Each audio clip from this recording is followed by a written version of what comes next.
Alright, I'm about to come online. When the playback on the phone I have and gives me audio, I will know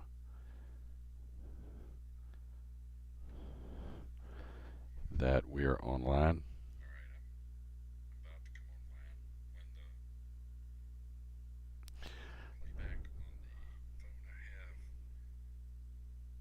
Alright, looks like we're good.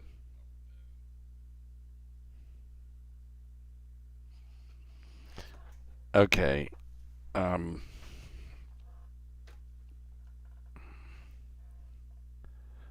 let's move on to our material for right now.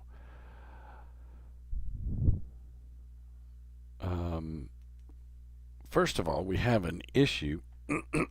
Okay, we have already done these problems, so we're moving into the next section. However, this, I believe, is up. It doesn't have, it has a weird link, so let me go back and hit this link again. That is homework 2. So we're moving off of it into the next week, which is not week 2, but week 3. Move on down here to week 3. And in the meantime, I'll go ahead and open week 5 as well.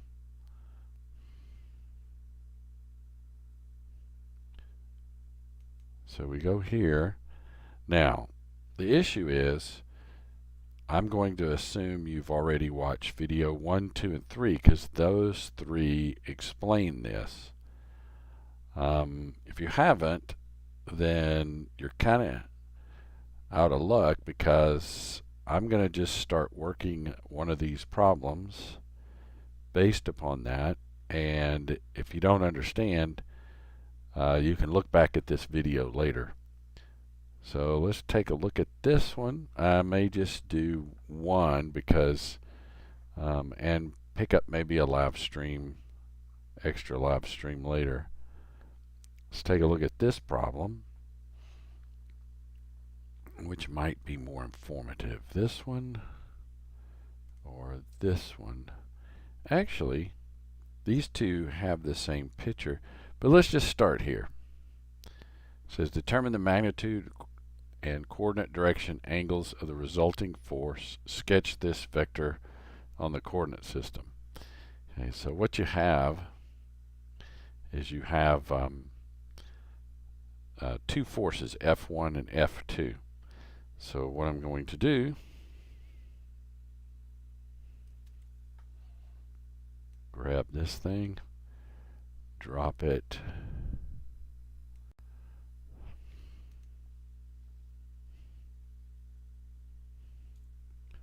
right here. But then I'm going to do, let's see,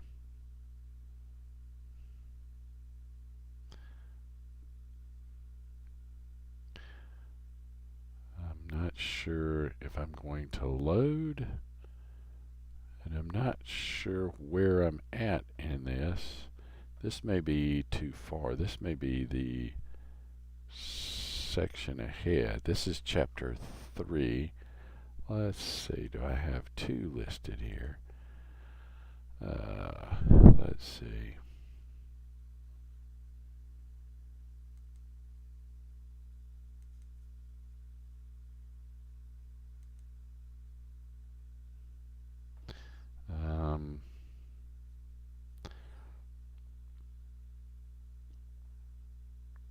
Give me a second to find it. This was lectured on in those 3 videos. So I'll run down here to the point. This is not a fast computer. So here's the Cartesian. Here is the cosine direction angles. and several equations here. This is all lectured about in those previous videos, but we want to know, okay, so we see, I need to stare at this real close. I didn't produce a good rendition of this thing. So here, we'll start with, I guess we'll start with F1. So if you look at F1, it's a vector.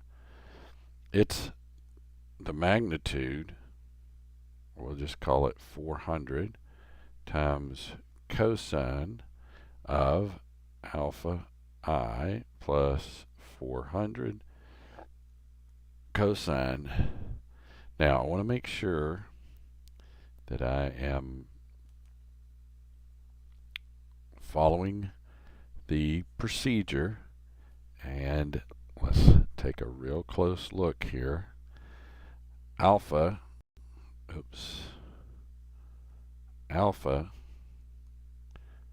is the angle between that vector and the x. Beta is the angle between whatever vector we're interested in and the y.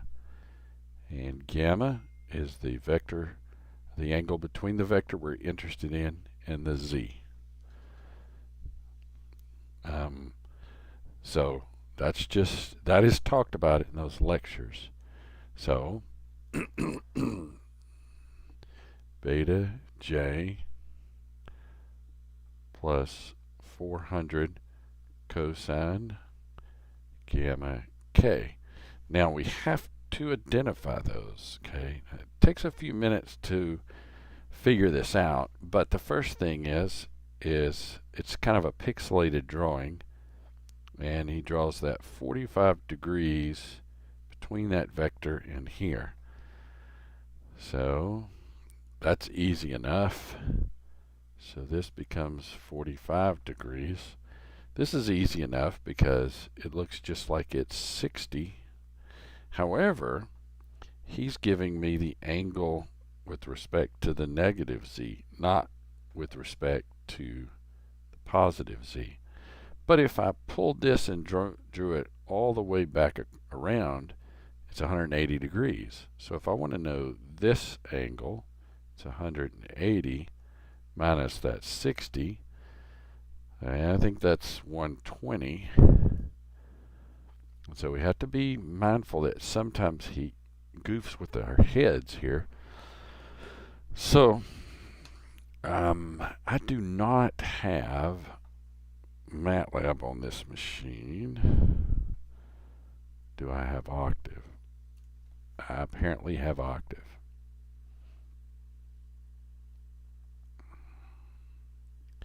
It's a slow machine, so that's just the way it's going to be.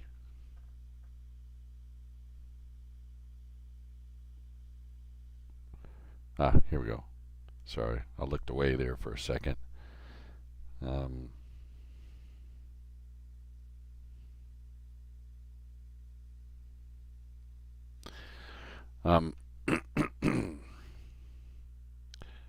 So 400 times cosine degree of 45 gives me 282.84. So this gives me equals to 282.84. Now, before I go on, I'm going to say I'm going to do something kind of interesting and represent my vector in an interesting way. Now, this is not talked about in the book, but I'm going to do it anyway, and that is, I'll call it F1x, F1y, and F1z, and I, j, and k. So if you multiply these, a vector that is a 1 by 3, 1 row and 3 columns, by 3 rows and 1 column, I get back a 1 by 1 or just a whole bunch of things, which actually just looks like this. Now the other way you can do it is I can I can switch either one of these. I can do I, that's supposed to be an I, J, and K. And I can represent this as F1X, F2X, sorry, F1Y, F1Z. So when you multiply two matrices, these are matrices, this would be this one times that one plus this one times that one plus this one times that one. That's matrices. Now the reason I'm doing this is kind of interesting. If we go back to Octave, say, and we do a clear the screen, and then I do something very interesting. I say I want my F1 to be represented as a vector. I can do it either way. I can do it with the ijk's in the column matrix or ijk in the row matrix. It really doesn't matter. So what I'm going to do, I'm going to back up and I'm going to say 400 times, I'll say cosine degree of 45, put a comma, cosine degree of 60, and then cosine degree of 120. Close the bracket, then close this bracket, and I end up with that. So what do I have here? Now what I have done is I've done the first one of these where I have the components in the rows. So the reason I'm kind of doing this is because this first one, that's the X, this is the Y, and this is the Z. You'll find out it's pretty easy to add F1 and F2 if they're represented this way. So in essence, I can do something like this. I can do a copy, and then I can come down here and do a paste. But what I'll do is go ahead, well, he wants it to be an I. I don't want it to be an I. How about we leave it as an I like that? Okay. Plus J plus, or since there's a minus in front of there, oops. So K. So in essence, F1 is simply this. Now, if I want to look at F2, this is where the concept of projections take place. Now, to get a better picture of this, I am going to go back to this, and let's see. Do they give me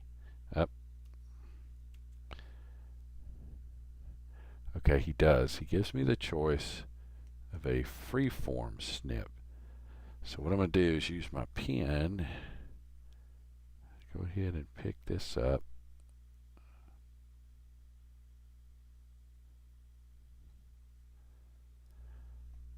Now, for some reason, it clipped the top of it, but that's okay. We can work with that. What I'm trying to do is I'm trying to isolate this as best I can to keep the confusion away, and that looks pretty ugly. So that is not what I wanted to have happen. I've never seen it do that before. But what we'll do, I'll just go back and get a copy of this and drop it back down here. Now let's take a look at this. And we're going to zoom in, and we're going to try to spend a reasonable amount of effort. Let's see how thick is this. That's no, I don't want to do that. How about this one? Nope, how about this one? That's maybe too thick. I think I'll bring it back to right there. Okay, so first, projections. Okay, so this is the point here. Imagine, if you will, there's a sun, high noon. Everything's high noon. So it basically, the rays are coming out, and it's producing a shadow of this vector on the ground. Here's your shadow. Now, perpendicular to this shadow is the component. So if I take this vector that I've just drawn, oh shoot, here, let's erase this, take this vector, do a copy, then do a paste, and I take it, put it directly on the top of this. You will see there is here. You'll see there is a component that goes up here, and this component. Now that I have that, I'm going to erase it because I'm just going to draw this as a line, not a vector. So what is this component? This is 3/5 of the length of that. So this is 3/5 of 125, and I'll just leave it that way. But what is this length? This is 4/5 of 125. That is the shadow vector, you could call it.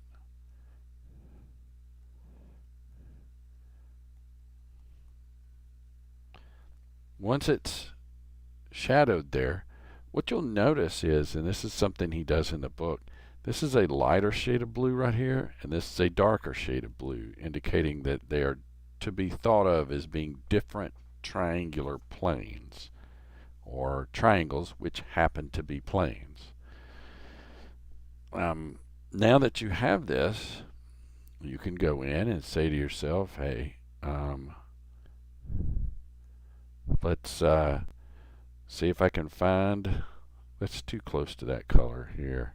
Let's go back over here. That's 2 millimeters. That's too big. Let's bring it to right there. So now, that's too close to that too. You're looking for the vector, which is this. And, again, I can use this copy. Drop that. And touch over here or something, and then erase it just to get,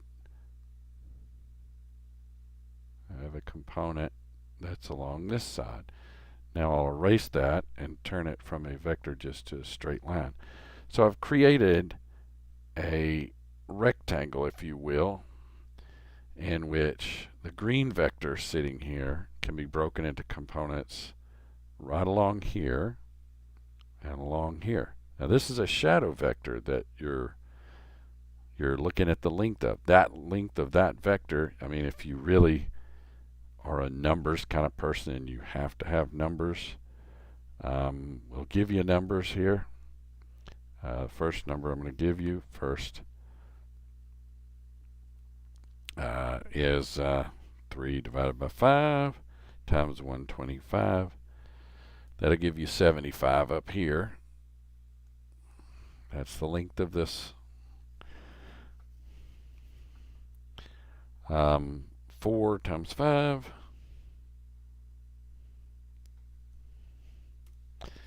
That's 100.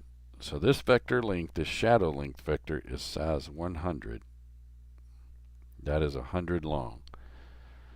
Now, a side note. Okay, you've got a plane sitting right here. Okay. Here's your plane.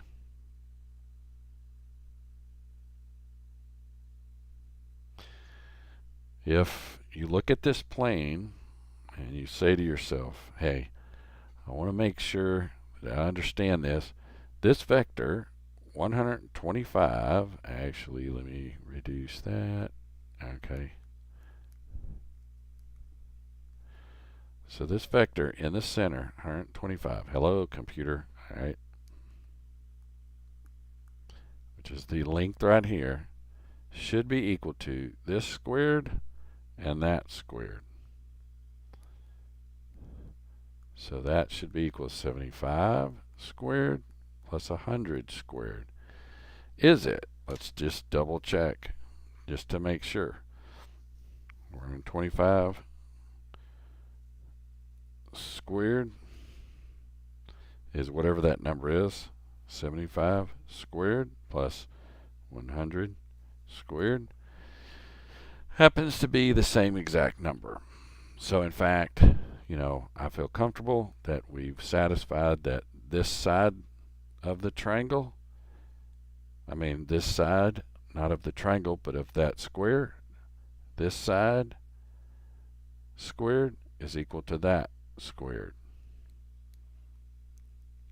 With that in mind, let's get rid of that. So feel comfortable so far. Now, the thing is the vector that lays in the plane is not laying along the x, nor is it laying along the y-axis. So now I have to break it into these two components. So in fact, the end result is going to be something along the line of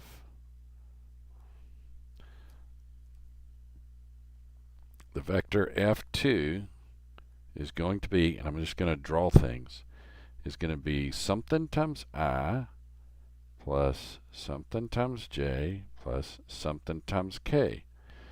This component right here is going to be the length of that vector.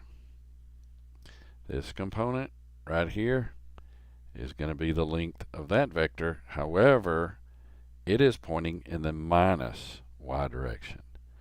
The length of this vector, the length of that component, sorry, is going to be the 75, which is right here. So if you need to rewind that, I'd say do that. But we already have this as the k component. We do not have this one yet. So how do we find it? Well, we have this vector, which is 100, the shadow vector, if you want to call it, and then it's 20 degrees over, so cosine of 20 degrees. And then we got to have this one as well.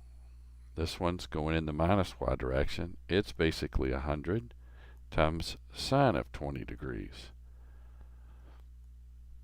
And so the final vector is f2 is going to be 100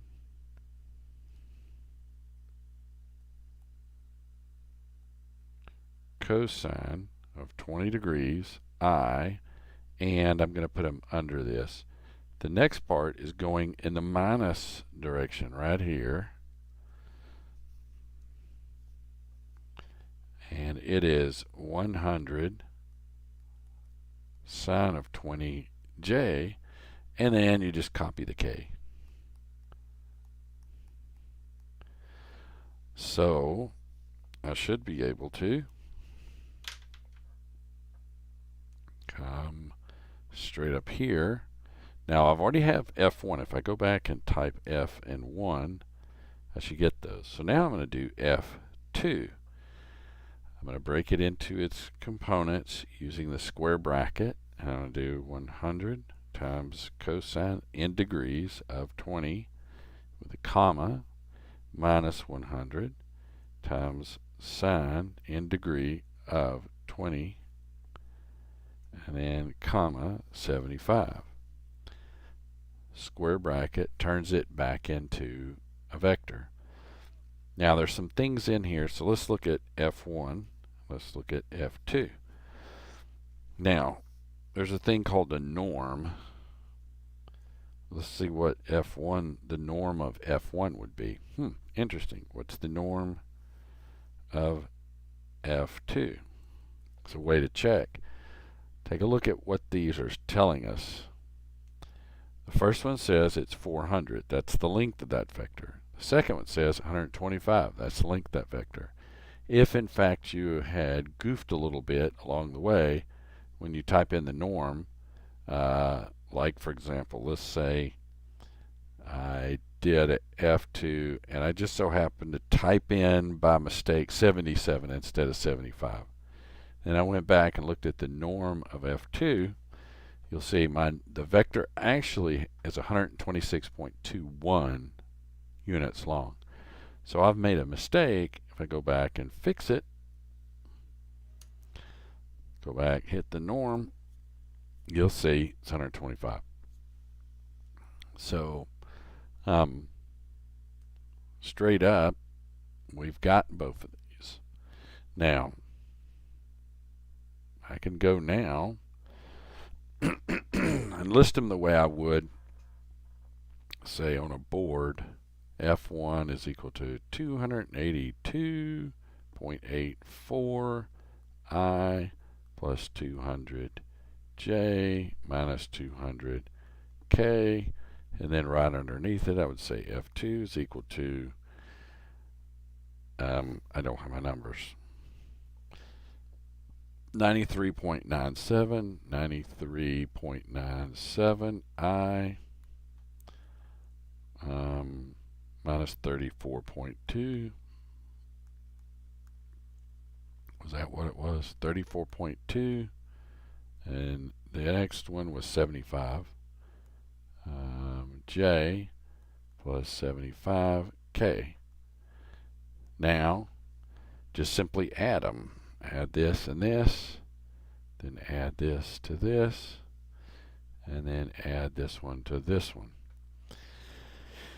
Conveniently, I can do that. FR for the resultant is just equal to F1 plus F2. They're listed as vectors, so it basically goes down there and adds their components. 376.81, 376.81 I,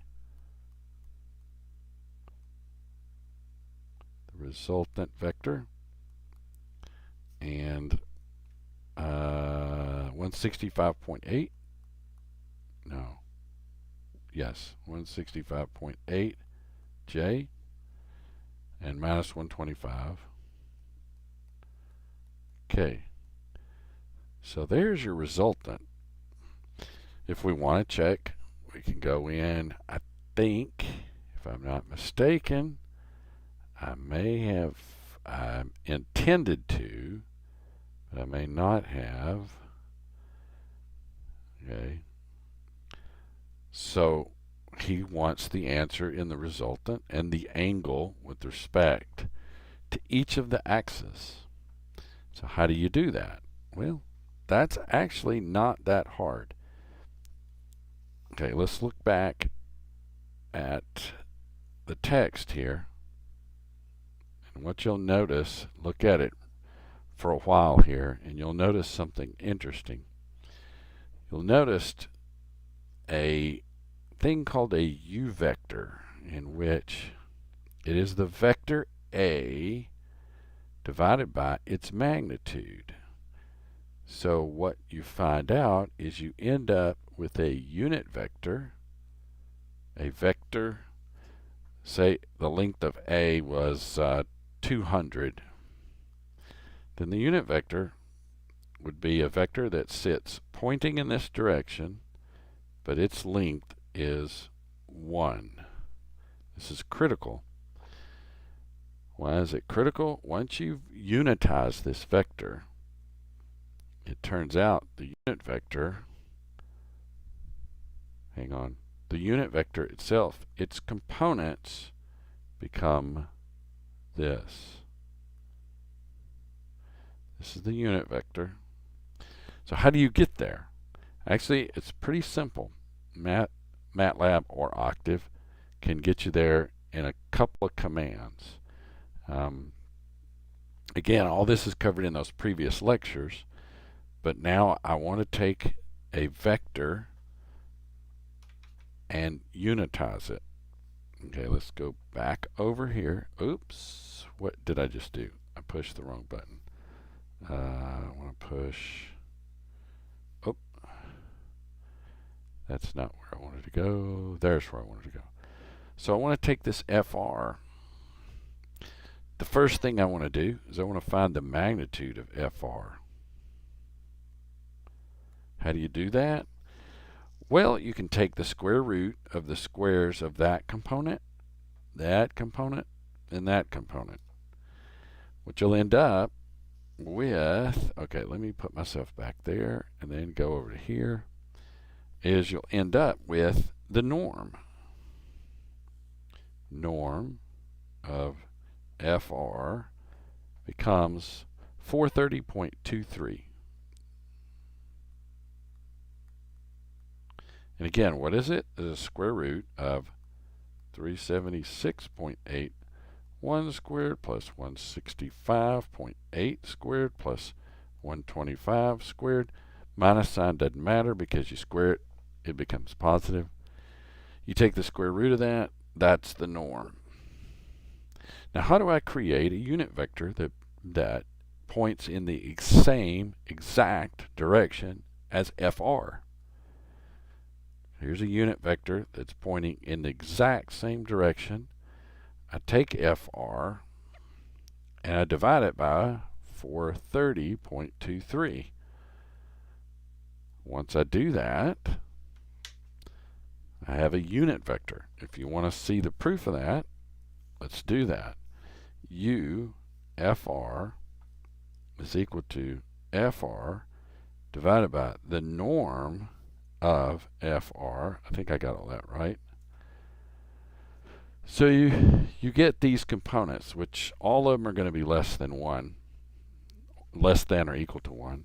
Now if I want to look at the norm of the unit vector FR, I get a value of 1. I have forced it to be a unit vector pointing in the direction of FR. 0.87583, 0.85873I plus, or maybe, yeah, plus 0.385, 385.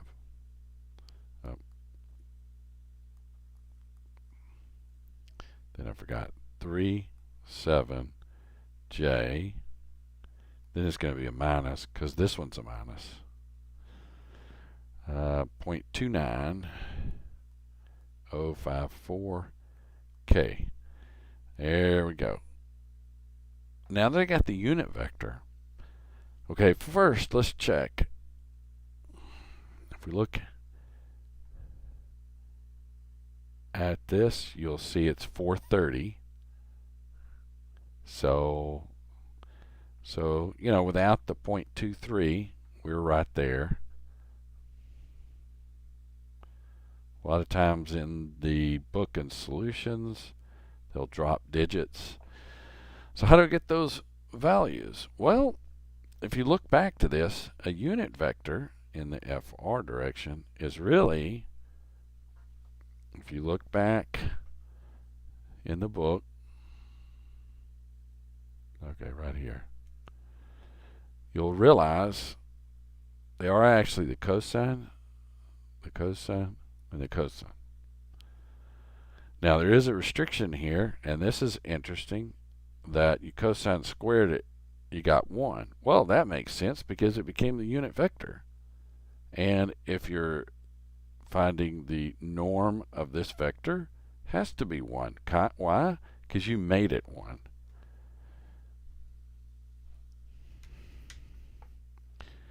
Now, how do I do that?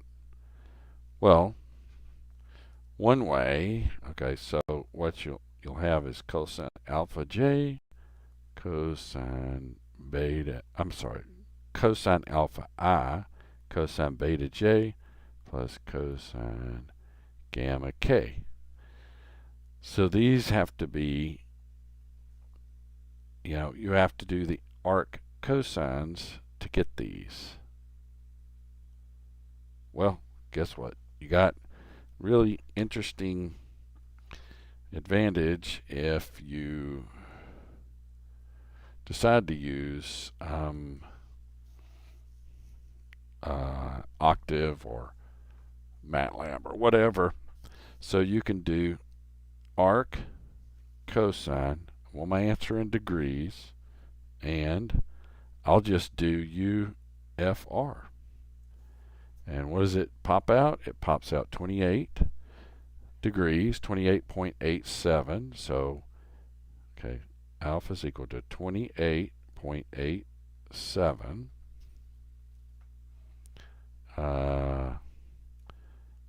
Beta is equal to, and gamma is equal to 67.333 and 106.89. Now, if you want to see whether we were close, where did it go? Okay, so comparing what's right up here on the screen, you're seeing 28.87. He turns to 28.9. 67.333. He basically listed at 67.3. 106.89. He turns it to 107. So now, how do you represent this? That's the final question, I think, was how do you represent this on the plane? Go away. How do you get rid of this thing? Okay. How do you represent this?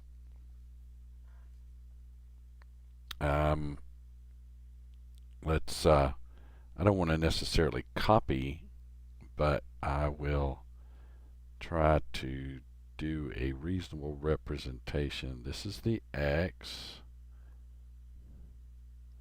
Here's the Y. Here's the Z.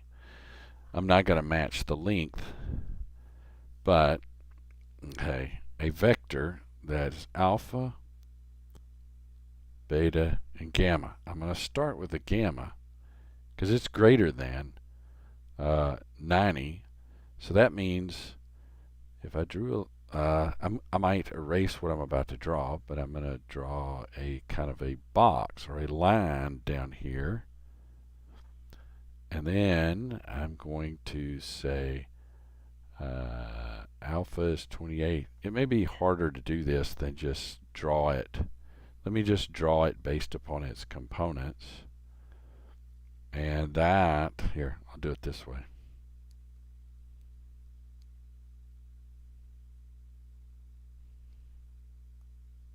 I'm going to move the coordinates up to right here. And what I'm going to do is I'm going to grab them to put over here. So let's go out and just sort of approximate that this is, say, 376. Then, you know, a little bit less than half of that would be maybe this far over here.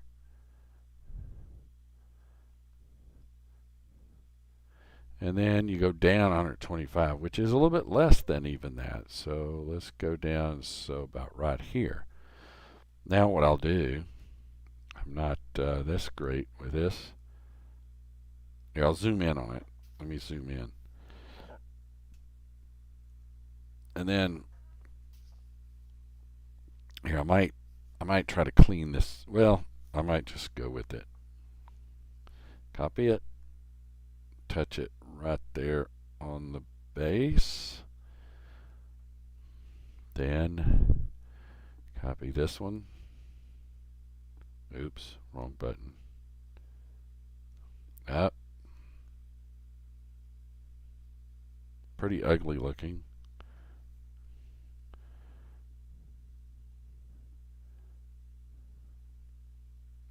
In fact, it's kind of very ugly looking.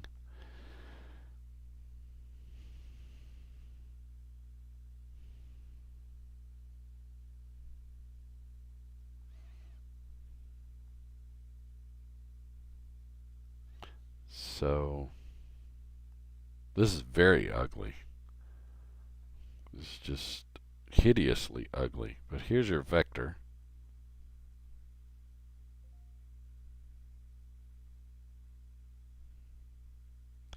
And it's pointing down.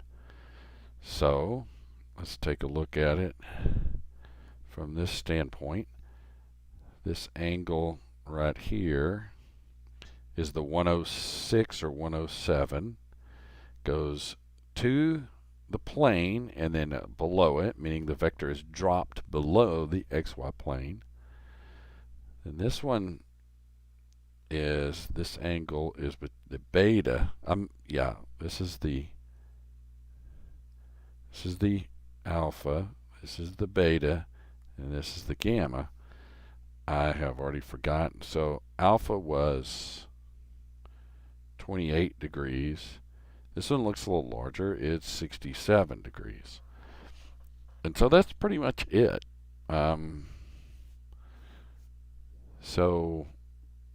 That's the drawing of the vector. I could have done a better job, but, you know. And let me go back to here.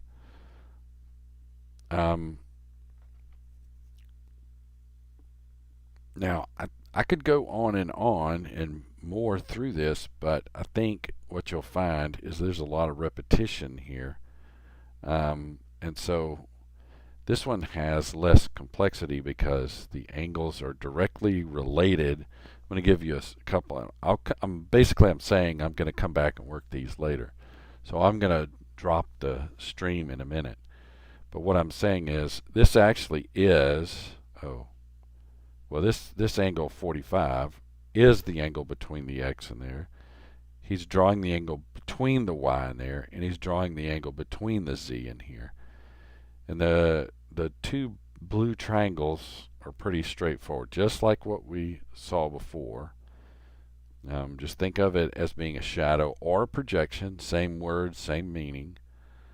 It's the same drawing, and I put these in there purposely so that you will actually probably end up working this one out first before you do this one. And I'll come back and do, this is a very simple one here. And that's it. So I'm going to go ahead and drop the stream. I know I said I was going to go further in content, but what I think we should keep in mind is that if we go back, if we go back, you'll see these three videos which have a lot of content in them, and I would actually, if nothing I said makes sense, you need to go back and watch video 1, video 2, and video 3, and then go back and look at this live stream, a recording of the live stream, and so it'll start making sense to you. Basically, I'm tracking or following the book, which I have my own PDF viewer of it, and everything is listed in there, and it's actually not very far. It's basically starting in Cartesian coordinates, breaking them into their components, looking at the angle between the vector, the blue vector, and the coordinate axis, x, y, and z. And so if you read this, you'll find out it's not that many words. I mean, and you start looking at the meaning and really looking at it, you'll start seeing that actually it makes sense. Here, he starts talking about the transverse and azimuth angle. I basically think of this as a projection, in that the sunlight is at high noon, projecting this A straight down from the sun rays, coming straight down, projects a shadow right here. Here's your shadow vector. And so there's a shadow vector down here of the original vector. For that matter, you could think of this as being a projection here too. The sunlight is directly, if you saw a line between the tip and the z-axis, the sunlight, you move your sun source or your light source here, and you'll see the shadow projecting it over here. But here is projecting it onto a plane, and it needs to be broken into its components off of the shadow vector length. It's that simple. So just go back, watch those lectures, come back and look at this, and then he's talking about addition of Cartesian vectors. That's pretty simple. You just add the components. You knew that before you got here. And then he starts going into some examples. And so take a look at some of these. Some of the examples that I put on Blackboard were lifted directly out of here.